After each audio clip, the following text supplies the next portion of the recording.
Good morning or afternoon, whatever the case may be for you. Maybe it's evening. You're watching one of Chris's videos.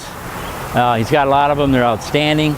This particular one is going to be about this car here behind me, the purple Bitter CD. Now, Eric Bitter was a race driver in Germany in the late 60s and early 70s.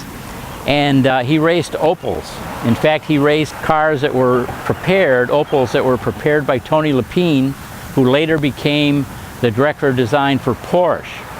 And Tony wanted to go racing while he was working there at Opel Design, and Eric ended up driving the car.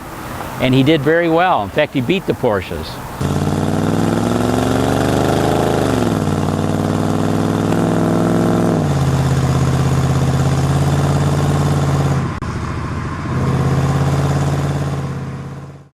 So Eric got to know the Opel management, and one of those people was Bob Lutz.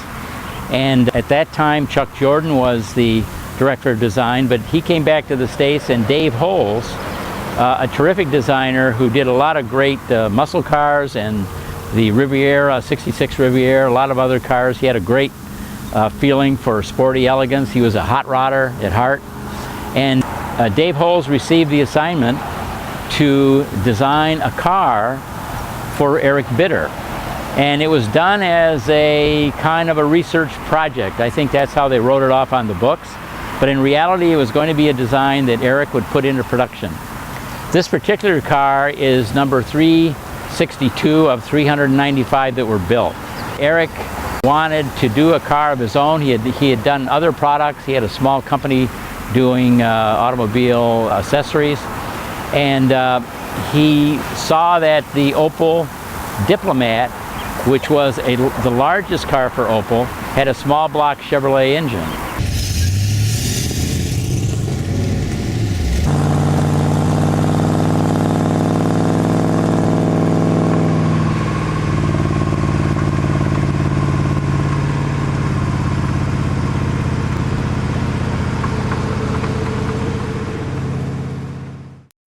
It also was a star of the time in terms of handling. It had independent rear suspension, vented disc brakes, automatic transmission, electric windows, a few other amenities that made it a kind of a luxury Autobahn cruiser.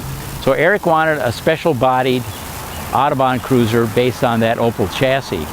So when Dave got the assignment, I was working, we had a short meeting. Eric Bitter came in, talked about what he wanted to do. We had a month, which is not very long to design a car. So we started immediately with 2 scale models. Within a week in the Diplomat studio, I had just been assigned there. We had 2 scale models, each with 2 sides. They were proceeding at various levels of speed. And within a week, we boiled it down to one design, and it was a particular design that had developed from a sketch that I had made.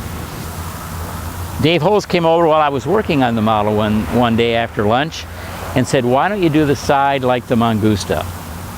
Well, the Mangusta has this sharp break on the body side, and then it has the exaggerated wheel flares. So suddenly we had the profile very similar to the Maserati Ghibli, and the body side very similar to the Mangusta. Now, the Ghibli and the Mangusta at that time were still the cars that were driving car design around the world in terms of their design and what we would call the form language, that is the shape.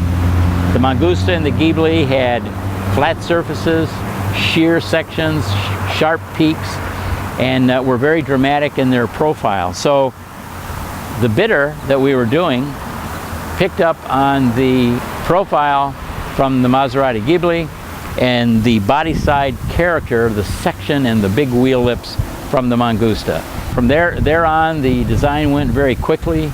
The month went by and we were almost done. Dave asked me to stay a week longer, which upset all the travel plans. And I did that and walked away and left the car and completely forgot about it. So when I got to work, back to work in the States at Design Staff, I started working on other projects, and it was completely gone from my memory. About 2 years later, someone came in to see me and said, "Dick, go in the garage. There's a really neat Opel in there." And I walked in and I was trying to think which car was it that we were working on that it might be. And I walked around the wash bay, and there standing was this Opel Bidder. It's actually the only one I've ever seen other than this one. And it was silver blue with an orange leather interior. It was like a car for a movie star. And I later got to drive it one lunch hour, and that was really my only experience. I later went to work at Opel Design. I was there almost 5 years, and I never saw another Bidder. I started to get interested in what it might mean if I thought about buying one. And that led to a purchase of one of the 6 cars in North America. And this particular car, it was in Los Angeles. And so my wife and I drove it back from Los Angeles to Michigan. This particular car was owned by 2 people. One apparently was likely in the service in Germany in the late 70s when this car was made in 79. And he bought it, brought it back to the States, to Florida, where it stayed a couple years, and then he was going to sell it, and his brother in Los Angeles said he'd like to have it, so they trucked it to LA, and it stayed there the rest of its life. Well, there's one more in Detroit. Steve Pasteiner has one. There's one in New Jersey, and there's another one in Phoenix. And those 2 cars are being restored. There is another one we know of in Florida, but we don't know who owns that. It was pretty much a disaster. It was treated very harshly. Okay, we already spoke about the profile of the Bidder being highly influenced by the Maserati Ghibli. Now, the Bidder is room for 4 people, so the profile is a little longer and a little more arched than the Ghibli. The body side, the intention was, and this is abstract, is to come, the body side would come from the Mangusta. And that is the sharp brake line that is low on the body, and you'll see it over there on the Mangusta, and then the very full wheel lips that extend out and tie into that brake. That influence, the body section with the sharp brake and the wheel lips, are what brought the Mangusta character into the Bidder. Anyway, this particular car, the owners had painted it this purple color, which is really interesting because it's not a trendy color. It's very elegant, very sophisticated, and it fits the car very well. It shows the shape, and then every once in a while there's this flash of purple. It had a new engine put in 2 years before I bought it, and that engine is a GM crate engine called ZZ4. You have to go back about 3 years now. And it is a 350, 355. It's got Corvette aluminum heads and a roller cam. Very nice engine, a lot of torque. So that engine, along with a special built header system and exhaust system, was put in the car. It wasn't easy because the engine, the crate engine, have larger pans and high-rise manifolds, so some changes had to be made to get it in here because the old 327 was not that way. Anyway, the car currently has about 82,000 kilometers, 60% of that in miles, and it really is fun to drive, fun to own. I'm going through at this point. I've got the cosmetics pretty much down to what I like. The mechanicals are behind. I'm working on different things to bring the level of mechanical refinement up to what I want to drive on the street. So it's got air conditioning. It's pretty dramatic car, and at the time when we were starting the scale model, there was some discussion with Eric Bidder about what should the character of the car be. And Dave Holz, who was just a great guy, convinced Eric that the car should have Italian style of the current Ghibli and Mangusta with the German engineering. And Eric thought about that for a couple days, and then when he saw what we were doing sketches around that, and he became enthusiastic. He'd bring us little drawings in from time to time of what he thought it meant, what he'd like to do, and Dave always treated them very seriously. But we kind of all knew that Eric was going to like whatever we did. So we paid attention to what he showed us. We went on and developed the car.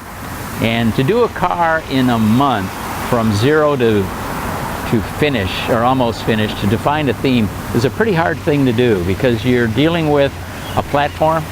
There are hard points. You have wheelbase tread. You've got a cowl height you have to deal with.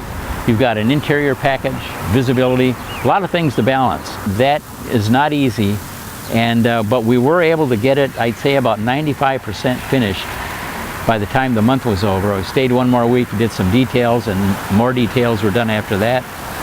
Opel Design did a fabulous job. The scale model was only one part of the beginning story of this design. After I left, they continued to refine the car, the scale model, and then the model was sent to Bauer in Germany. Bauer was a company at the time that was building race cars, Porsches, and they wanted to get into series production. So this was the first project that they did, being a car that would run on the street.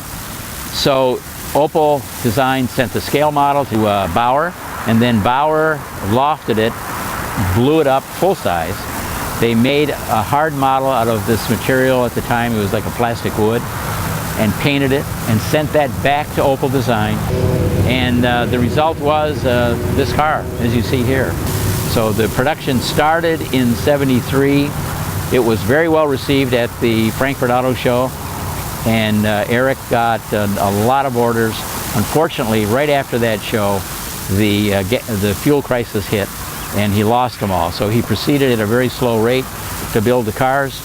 By '79, 6 years later, he built this one. This is 362 of the 395, and came to the States. And I was very fortunate to find it. I wanted to get one since it was one of the few cars that I had worked on that was quite unique and unusual. I mean, to work for a big company and get an assignment where you might possibly do a design for a one-off car that's built by a low-volume manufacturer is really a pretty bizarre situation. But it worked out very well. Eric's a great guy. The reason it happened was Eric is so dedicated and such a hard worker. He's the one that made it happen. We only provided the design. All the rest of the work, which is very difficult, managing the engineering, the financials, the manufacturing, working with Bauer, other companies to get the thing off the ground. It's a huge task. But that's the story of this car. And you won't see many bidders around. There are only 6 in the United States.